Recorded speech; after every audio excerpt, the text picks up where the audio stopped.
नमस्कार मंडळी, तुमच्या सर्वांचं क्षितिजा किचन मध्ये खूप खूप स्वागत आहे। आज आपण नारळी पौर्णिमा आणि रक्षाबंधन विशेष नारळाची वडी कशी करायची ते पाहणार आहोत। तर वेळ न घालवता आपण आपल्या रेसिपीला सुरुवात करूया। त्याच्यासाठी इथे मी एक नारळ घेतलेला आहे, तो मी किसून घेतलेला आहे। त्याच्याच बरोबर इथे मी पाऊण वाटी साखर घेतलेली आहे। तर सर्वप्रथम इथे मी गॅसवर एक कढई गरम करायला ठेवलेली आहे। ही रेसिपी झटपट आणि कमी साहित्यामध्ये तयार होते।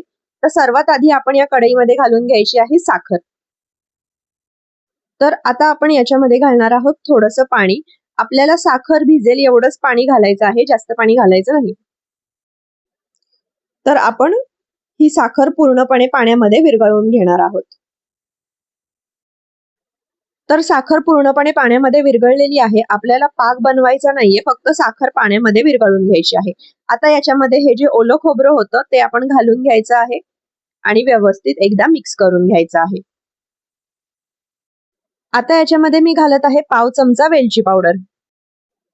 आता मी याच्यामध्ये घालत आहे 1 चमचा तूप। तर आता आपण गॅसची फ्लेम मीडियम ठेवायची आहे आणि यातलं थोडं पाणी आहे ते आपण आटवून घ्यायचं आहे। 3-4 मिनिटांनंतर आपल्या यातलं पाणी बऱ्यापैकी आटलेलं आहे। आता आपण गॅसची फ्लेम बारीक करायची आहे आणि याचा छान असा घट्टसर गोळा तयार करायचा आहे। अशा प्रकारे जेव्हा मिश्रण कढई सोडायला लागतं त्यावेळी आपण गॅस बंद करून घेणार आहे। आपल्याला अशा प्रकारचं टेक्स्चर आहे जे वडीसाठी हवं आहे। या स्टेजला आपण गॅस बंद करायचा आहे। तर आता आपण वड्या तयार करून घेऊया। इथे मी चॉपिंग बोर्डला तुपाने ग्रीस केलेला आहे। त्याच्यावर हे मिश्रण आपण गरम असतानाच काढून घ्यायचं आहे। तर वडी तयार करण्यासाठी सर्वप्रथम आपण हे मिश्रण आहे हे स्पॅच्युलानी अशा प्रकारे पसरून घ्यायचं आहे।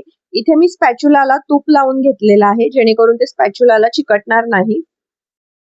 तर मी हे आता व्यवस्थित पसरवून घेते। अशा प्रकारे आपण हे पसरवून घ्यायचं आहे। साधारण 2 मिनिटांनी आपण वड्या कापून घ्यायच्या आहेत, कारण नंतर हे जेव्हा कडक होईल तेव्हा वड्या पाडायला अवघड जाईल। त्याच्यामुळे आपण लगेच वड्या पाडून घ्यायच्या आहेत। तर अशा प्रकारे मी इथे वड्या पाडून घेतलेल्या आहेत। हे आपण आता 5 मिनिटं बाजूला ठेवायचं आहे आणि त्याच्यानंतर आपण या वड्या मोकळ्या करून घ्यायच्या आहेत। 5 मिनिटं झालेली आहेत। आपण या वड्या आता वेगळ्या करून घेऊया। आपण एका चाकूच्या साहाय्याने या वड्या अशा प्रकारे मोकळ्या करून घ्यायच्या आहेत।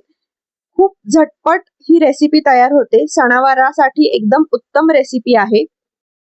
अशा प्रकारे आपल्या नारळाच्या वड्या तयार झालेल्या आहेत। या वड्या तुम्ही हवाबंद डब्यामध्ये भरून ठेवल्या तर या आठवड्याभर सुद्धा तुम्ही फ्रीजच्या बाहेर ठेवल्या तरीही टिकतात। व्हिडिओ आवडला तर व्हिडिओला लाईक करा, चॅनलला सबस्क्राईब करा। Thank you.